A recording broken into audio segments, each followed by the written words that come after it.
నెలకి ఆదాయం అంట 10,000 మించకూడదంట, 10,000 మించితేనంట తల్లికి వందనం కట్ చేస్తారంట. అసలు వైట్ కార్డ్ అంటే ఏంటండి? అసలు వైట్ కార్డ్ దాని యొక్క మీనింగ్ ఏంటని అడుగుతున్నా. బీపీఎల్, బిలో పావర్టీ లైన్ అంటే వైట్ కార్డ్. ఆల్రెడీ గవర్నమెంట్ నిర్ధారించింది, వైట్ కార్డ్ మంజూరు చేశారని అంటే నువ్వు బిలో పావర్టీ లైన్లో ఉన్నావు, నువ్వు పథకాలకి, గవర్నమెంట్ ఇచ్చే పథకాలకి అర్హురాలని దానికి అర్థం. మళ్ళీ దీనికి ఒక ఇన్కమ్ సర్టిఫికేట్ తీసుకొచ్చి అంటే ఇందులో వైఎస్ఆర్ కాంగ్రెస్ పార్టీ సానుభూతి పరులు కానీ మద్దతుదారులు కానీ ఉంటే వాళ్ళని తొలగించే కార్యక్రమం చేస్తూ ఉన్నారా ఈ ముసుగులో అని అడుగుతా ఉన్నా. ఇది కాకుండా రాష్ట్ర వ్యాప్తంగా ఇంకా 89 లక్షల మంది ఎవరైతే విద్యార్థులు ఉన్నారో 1 ఇయర్ బకాయి అంటే లాస్ట్ ఇయర్ బకాయి సుమారుగా 13,000 కోట్ల రూపాయలు ఈ రాష్ట్ర ప్రభుత్వము, చంద్రబాబు నాయుడు గారి ప్రభుత్వం బాకీ ఉన్నారు. రాష్ట్ర వ్యాప్తంగా ఉన్న 89 లక్షల మంది విద్యార్థులకి 15,000 రూపాయలు చొప్పున బకాయి ఉన్నారనేది మర్చిపోబాకండి. మీరు ఆ డబ్బులు ఎప్పుడు తల్లుల అకౌంట్లోకి వేస్తూ ఉన్నారు, ఇది ప్రశ్నిస్తూ ఉన్నాం. పూర్తి స్థాయిగా ఎంతమంది అయితే విద్యార్థులు ఉన్నారో అంతమందికి కూడా ఖచ్చితంగా మీరు తల్లికి వందనం వేసి తీరాలి. వైఎస్ఆర్ కాంగ్రెస్ పార్టీ మేము ఖచ్చితంగా పోరాటం చేస్తాం.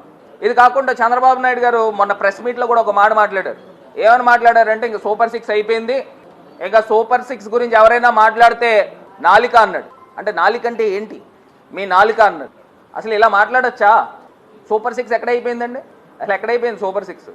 మీరు రైతు భరోసా వేశారా? మహిళలకి నీకు 15,000 అన్నారు, 15,000 మాట పక్కన పెడితే 13,000 వేస్తున్నారని విన్నాను. మరి 18,000 ఏమైందని అడుగుతున్నా. మరి 18 సంవత్సరాలు దాటిన ప్రతి మహిళకి కూడా 18,000 వేయాలి కదా సంవత్సరానికి, అంటే నెలకి 1,500. ఇది కాకుండా 50 సంవత్సరాలు దాటిన బీసీ, ఎస్సీ మహిళలకి, మైనారిటీ మహిళలకి మీరు పెన్షన్ ఇస్తా అన్నారు 4,000 రూపాయలు. మరి ఎక్కడ ఉంది? ఎక్కడ ఇస్తా ఉన్నారు? సూపర్ 6 ఎక్కడైపోయిందండి? సూపర్ 6 ఎక్కడైపోయింది? నిరుద్యోగులకి 3,000 రూపాయలు నిరుద్యోగ భృతి ఇస్తా అన్నారు, ఎక్కడిచ్చారు? మరి సూపర్ 6 ఎక్కడైపోయింది? అలా ప్రారంభమే పూర్తిగా కాల, ఇంకా సూపర్ 6 అయిపోయింది, ఇంకెవరైనా మాట్లాడితే మీ నాలుక అని మింగేశారు.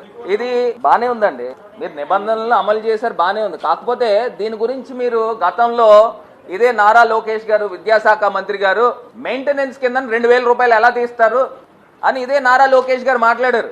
1,000 రూపాయలు, తర్వాత 2,000, ఫస్ట్ 1,000, తర్వాత 2,000, ఇంకా స్కూల్స్ బాగుండాలన్న ఉద్దేశంతో అప్పుడున్న ప్రభుత్వం ఆలోచన చేసి మరి ఇదే 2,000 రూపాయలు మీరు ఎందుకు మినహాయిస్తా ఉన్నారని అడుగుతున్నా. మీరు తప్పు పట్టారు కదా, వాళ్ళు 2,000 రూపాయలు మీరు ఎందుకు కట్ చేశారని. మరి ఇప్పుడు మీరెందుకు కట్ చేస్తున్నారు? మీరు కూడా చేయకూడదు కదా. ఒకటి, అప్పుడున్న రాష్ట్ర ప్రభుత్వం చాలా మంచి నిర్ణయం తీసుకుందని కితాబిచ్చి అప్పుడు మీరు 2,000 కట్ చేయండి. వాళ్ళు ప్రజలు ఎవరు కూడా ఒప్పుకోరు. మీరు 2,000 కట్ చేయడానికి మీరెవరండి? మీరు 15,000 రూపాయలు మీరు సూపర్ 6 హామీ ఇచ్చినప్పుడు మీరు అమలు చేయండి. అప్పుడున్న ప్రభుత్వాన్ని మీరు లేవనెత్తారు కదా, వేలెత్తి చూపించారు కదా, మీరెందుకు కట్ చేస్తున్నారు?